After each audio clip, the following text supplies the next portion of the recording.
Good evening, everyone. What an informative session on privacy. It was a bit scary, and I work on the other side of the session, which is more like personalization and how to use the data. So, for the privacy side of things, take Nick's advice and treat it as uranium, right? So, be safe. Just a disclaimer. So before I start, a bit about me. I am head of growth and Martech at MyDeal. Growth means just keep growing the numbers, customer accounts, revenue. And Martech means any data platform possible. So it means a lot of data that I deal with left, right, and center. And today I'm going to walk you through how we utilize data and how we sync some of those data points across different platforms that we use. So first of all, let's see this. What is MyDeal? I believe you must have seen this. This. Come on, man. Oh, sorry, my bad.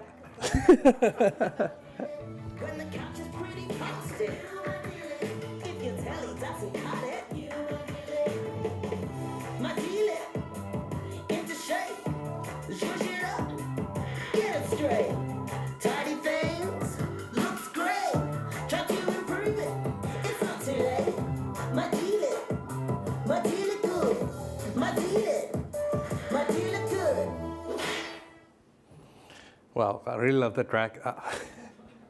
Sorry, this track is a fun fact. This is from Whippet, from Devil, back in 80s, many, many years ago. But still, creative license is really expensive, so we paid a lot of money. So anyways, so this is MyDeal. Who we are right now is we got more than 1 million active customers. Active customer for us is somebody who has made a purchase in the last 12 months. Right? So that is a health metric that we go on with. We got over 3 million products available on our website. Being a marketplace, thousands of sellers, and these 3 million products belong to over 2,000 distinct categories. So there is a lot of data, and we serve all different type of customers as well. It's not only furniture, which has a different demographic, target demographic. We got electronics, we got appliances, we got anything that you can think about.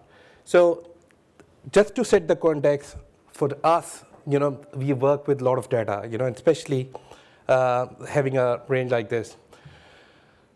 So this is our story so far, how we got to this point. Our founder, Sean, started the company back in 2011 as a daily deal website. In the next few years, he found the pivot, and then he realized that, okay, we are going to establish the marketplace. So as a matter of fact, we were the first pure play marketplace in Australia. In 2017, we, embraced that marketplace brand completely. We revamped our website, raised our Series A funding, and in 2019, we had a downfall like any other retailer out there. Amazon was in the market. A lot of competitors were getting into the marketplace. Nobody really understand the value of, what it is. And there was some bloat as well. We were not utilizing some of the systems very efficiently. But 2020, we saw a massive uplift. Now, obviously, COVID did play a role. But, it's also about how we utilize. Were we ready to take on those massive amount of users, and how effectively we were able to convert those users. So we also launched our first mobile app version for both iOS and Android in 2020 as well. And since then, we have been growing since. Now, another thing that, fiscal year 2022 is not yet complete. Complete picture is not there, but, we aim to get to $500 million in revenue by 2025. That's the aim that we are going towards. Now, how we want to get there is a very simple plan, right? And I know Nick and Richard and Sarah talked a lot about privacy, collecting that PII data, but this is my bread and butter. I need that. I'm sorry. So the first step, a visitor on a website, he's anonymous. We don't know him, right? How to engage him? Let's put the best foot forward. By this, I mean, we do a lot of merchandising of our website. The homepage, we launch so many new events, so many value discounts across different things, so that whenever the customer is landing on that page, he's seeing something fresh, he sees something relevant. Although we cannot make it relevant for everyone who's coming there, but at least for certain people, We need to show the value of the visit there. At this point, our first goal is to make that anonymous user known. Now, known is where we get that PII. So we try so many different things. There are different strategies in place, and I would show you one strategy after this as well. So we give them incentives to share their contact information with us. Email, first name, last name, date of birth, SMS, any channel possible. So once the data is known, that really helps us personalize the experience for his next visit or the current visit as well. Now, the personalization doesn't start only when a customer is known. Personalization starts way before, even when he's anonymous. Now, the thing about personalization is, as somebody mentioned, Tim mentioned, no, sorry, it was Gulam from Mabel mentioned that 71% of Australian consumers like personalized experience. But nobody wants to leave or set up their preferences that, okay, I want to see more products or more discount on these categories, or I want to get these many emails, or I want to get these many messages, or this is the best mode or medium to contact me. Nobody does that. So in terms of personalization, we are not talking about the content only. We are also talking about those medium as well. So even when the customer is anonymous, we start tracking. So there is currently cookie-based, but we are moving to API-based as well. There is a lot happening as well. I'm sorry, for some guy, the APIs would be removed as well. So a lot of, again, uranium, remember that? So once a customer is identified, known profile, we have a history. There are small bits and pieces that we have collected. Let's make it work. Let's show them the best thing possible, which is in their realm, and send them a message at the best time possible in the medium of their choice. Don't overwhelm them with so many emails, so many SMS, and so many push notifications, etc. Once the customer is known, and this could happen at the next step as well, we start focusing on his first purchase. Now, first purchase, it's very easily, it's intent-based plus impulsive as well. So what we put our efforts into the first purchase is providing the right seamless experience. And there is an example, this is something that happened to me just before yesterday. My 10-year daughter was looking for a gift on an online retail store. I won't name the store, it's kind of competitor. And she was telling my younger daughter, 8-year-old, that, okay, I'm gonna buy this gift for my friend. And the younger one said, hey, I saw another thing, why don't you go back to it? But wait, let's move it to the wish list. Now on that competitor website, wish list was behind the login page, right? And this is what personalization, this is where the focus should be for the current age retailers should be. She said, oh, I know how to log in. She clicked on the login button, clicked login through Google. My wife's sales credential was already there. Boom, boom. And my wife would be getting some emails from that retailer, but she didn't realize. But this is how effective and how important it is to focus on these touch points. So what we focus on, we do provide all the social logins possible. Login through Google is kind of a basic assumption that people should be have access to. And this also helps with privacy of some sort as well, not privacy per se, but security as well, that the credentials are not stored on our website. Plus, also the preferred payment options, buy now, pay later, have been really important for all of us. But apart from that, even with credit card, PayPal comes with its own security measure as well. So, we have to provide all those options. So we concentrate a lot on this.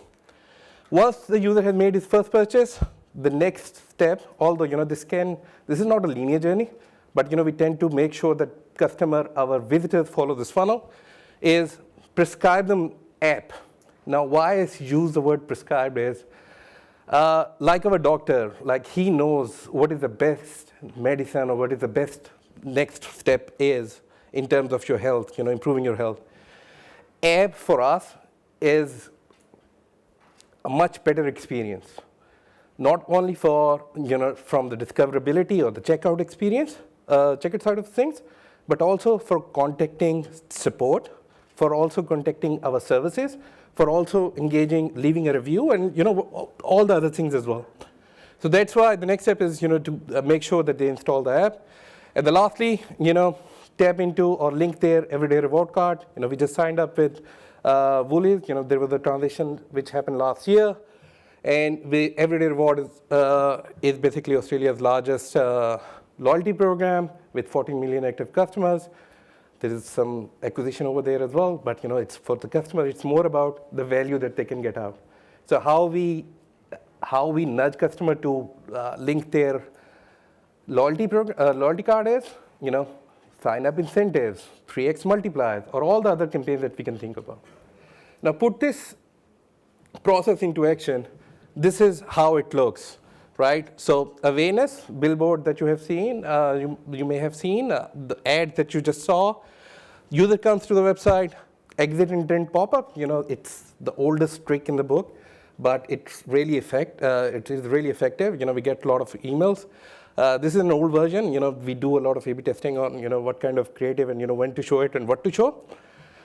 Once the customer is, we found out who they are, we then help them with discovery with personalization.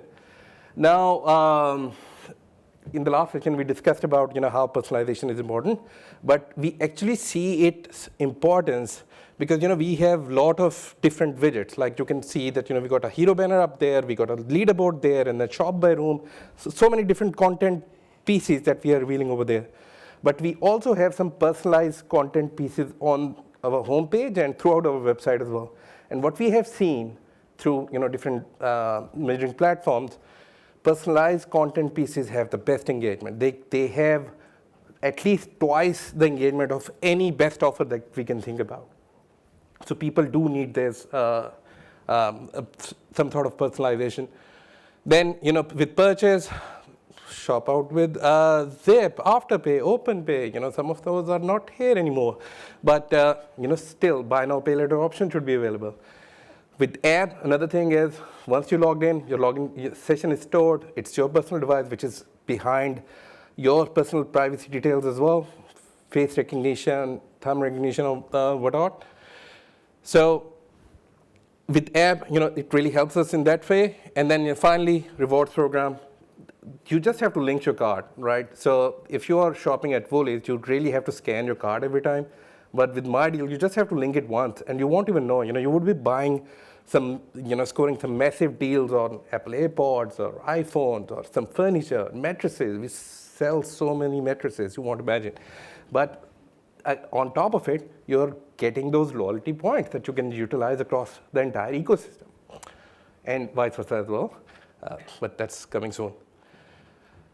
So coming back to the app, it is still the dark horse for Aussie marketers, especially on the retail front. There are a lot of companies who are focusing on app side from retail perspective, but it's still not mobile first strategy that we have seen. There are global players who are app first, who focus on app first, and they want all the users to shop from app and concentrate on app. But that's a thing which is not currently in focus right now in Australia. For us, right now, it's almost 2 years now since we launched our app, and we have got more than 1.25 million downloads. Massive number. Our app converts 2 times better than our mobile web. Again, a massive win over there. And our app is contributing 30% of our overall revenue, which is a really massive number. So retention is there, engagement is higher, and it's more seamless, helps conversions as well. Now, this is a funny quote. It is a capital mistake to theorize before one has data. This is from Sherlock Holmes. I recently stumbled upon it. And again, data is uranium. Keep it safe. So the thing is, there is a bit of Sherlock in all of us, especially in the marketing side of it. We always refer to data, no matter what you are talking about. Every day, you without even knowing, you would be talking about the data points that you have collected in the past. What are the top selling products on your website? This is a common question that I usually get. What are the top selling, the categories that we have? But this is more like investigative, looking back in the past, what we have been doing. As a marketer, our role is to utilize this data, set up a pipeline, and feed that into real-time journeys, activate this data. Collect it, send it to the right channel, activate this data, and move to the next step, right?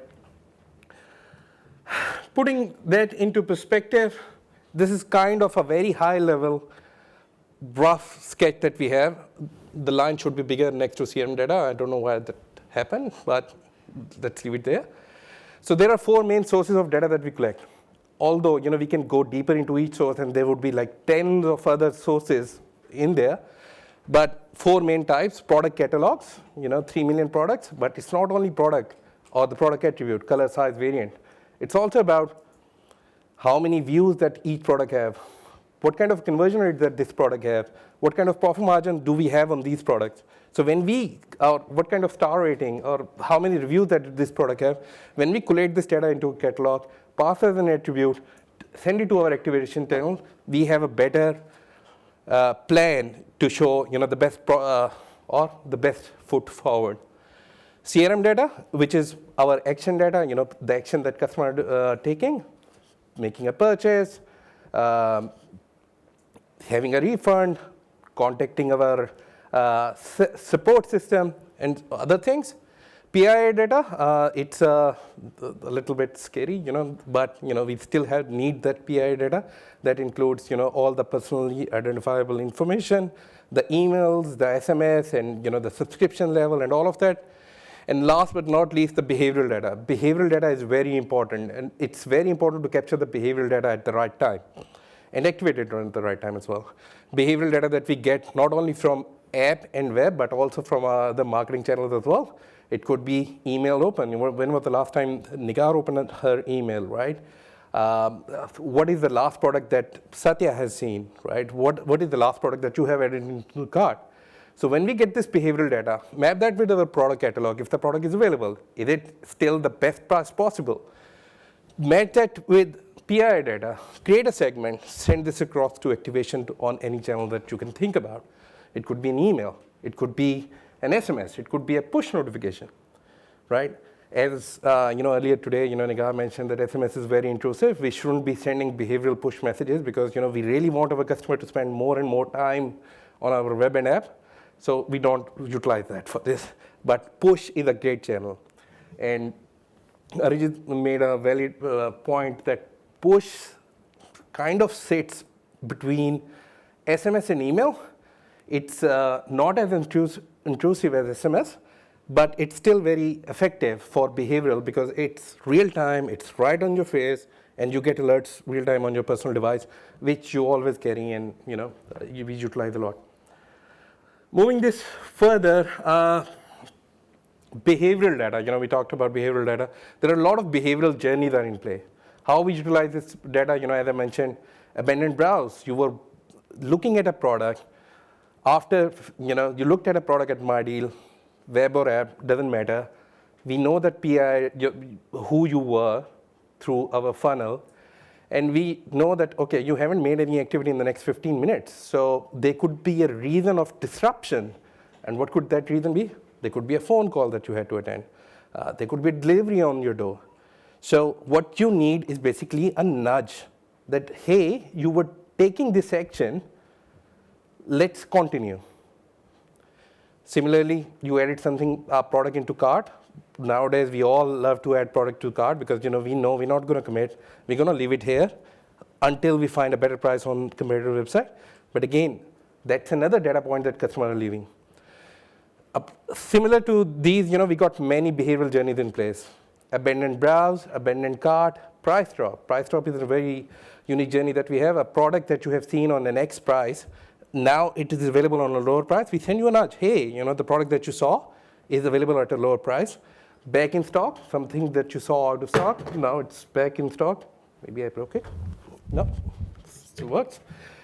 And so many other. And by the way, I need to call out, this is all through MoEngage. MoEngage is a beautiful platform. There you go, Michael. Another thing, and especially for retailers out there, this is something that you need to consider is having an app inbox. Our email inbox is very cluttered. Our email inbox is filled with offers from all over the world. All the platforms that we must have signed up sometime, but we never really went back.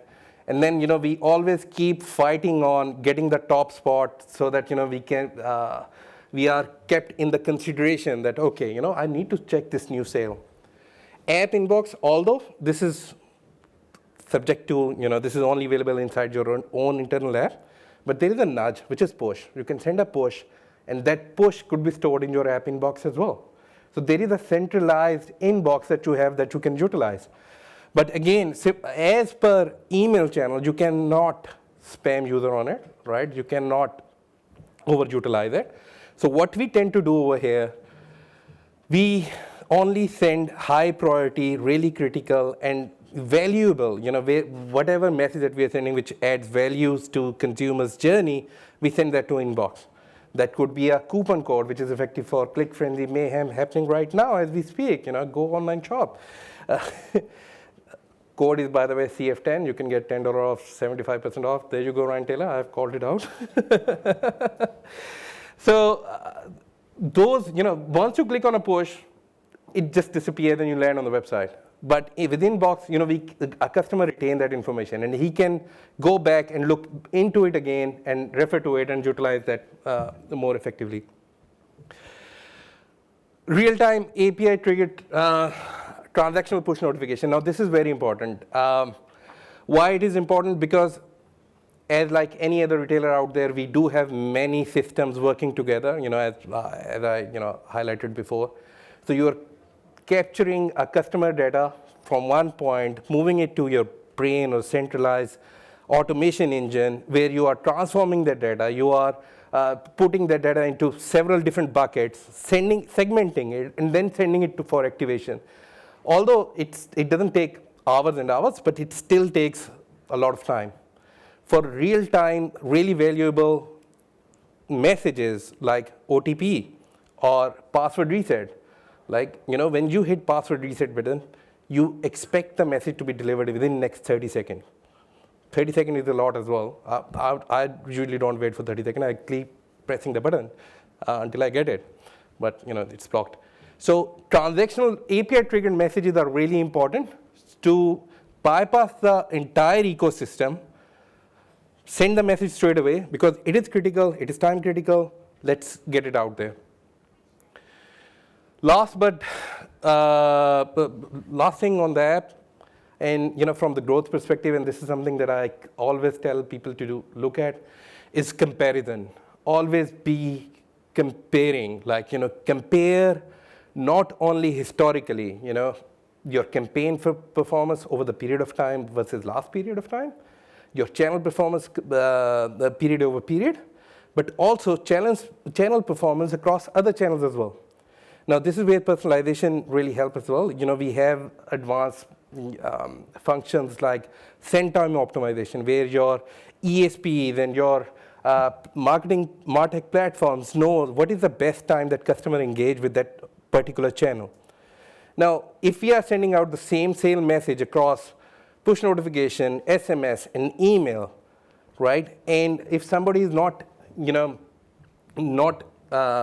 visiting or opening up her email regularly, then what is the best channel to reach at? This is a time-sensitive sales, and that's why you need to continuously compare channel performance across with each other and choose the right path or the best path where you can contact that customer.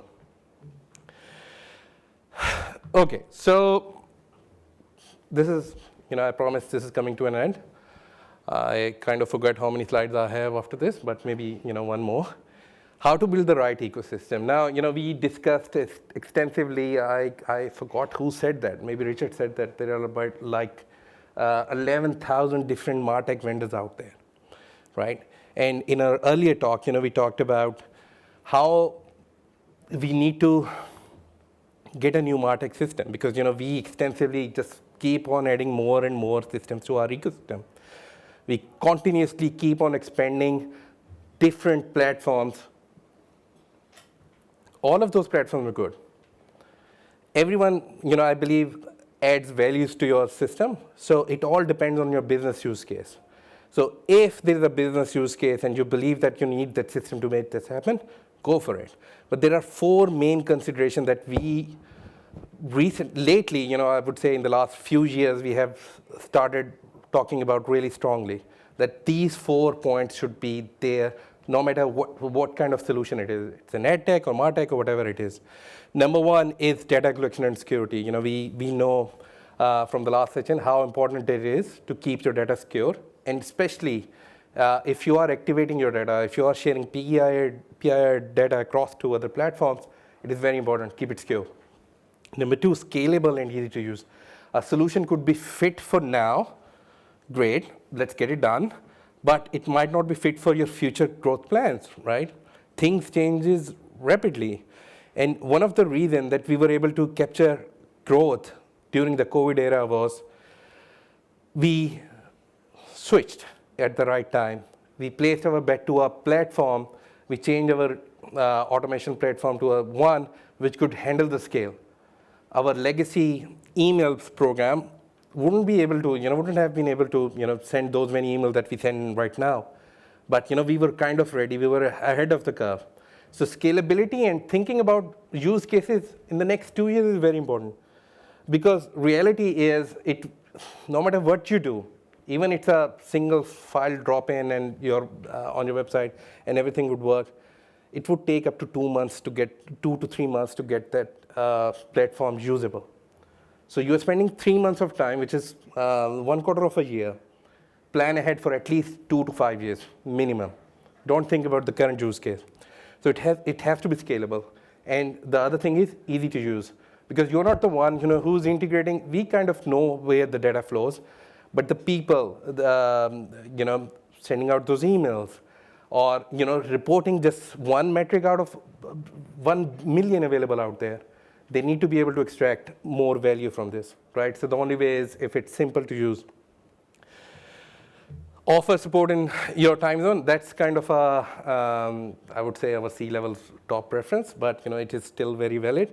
There are some big names that we utilize, and they offer 4-hour resolution time, but their first response is, thank you for raising a ticket. We'll get back to you in next 8 hours.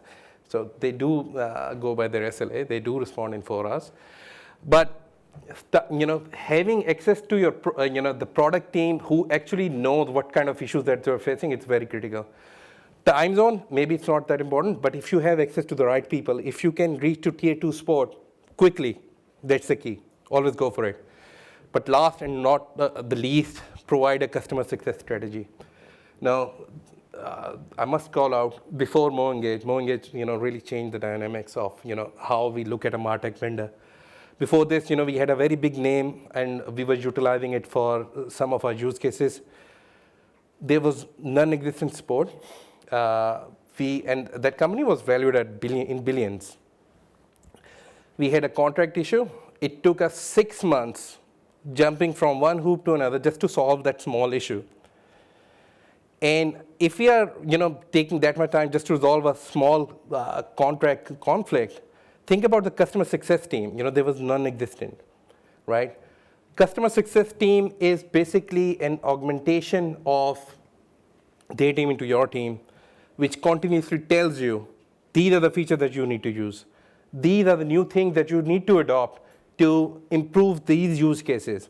They have seen stuff across industry with other vendors, what really helps, right? So they really help you innovate and excel and go beyond the existing sphere that you're working in. So being the right size and somebody who is invested in your success is very important. Yes, I was right. This was the last one. Thank you very much. Thank you, guys.